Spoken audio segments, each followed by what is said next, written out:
ধন্যবাদ। আজকে little star যারা দেখছেন টেলিভিশন সেটের সামনে, তাদের কাছে আমার ছোট্ট একটি বক্তব্য। কেন তাকে উল্টো প্রশ্ন করেছিলাম সেটি হলো, দেখেন মায়ের এই সহযোগিতা যদি না থাকে এই শিল্পী কোনোদিন শিল্পীর রূপ দেখবে কিনা সন্দেহ আছে। তাই আপনারাও সেই দৃষ্টিতে আপনাদের সন্তানরা যদি কেউ ট্যালেন্টেড থাকে দয়া করে দেখবেন।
এবারে চলে যাচ্ছি বিজ্ঞ বিচারক মণ্ডলীর কাছে, যে তাদের কেমন লেগেছে জানাবে লিজা আপু।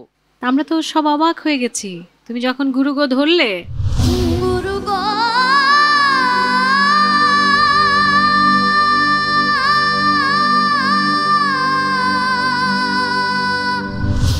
আমি তো বলতেছি যে শেষ করতে পারবে কিনা, ও কি হবে, একদম বাজিমাত করে দিলে একদম।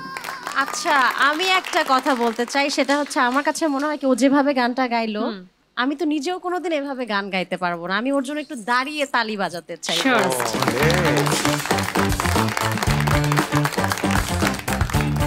Very nice.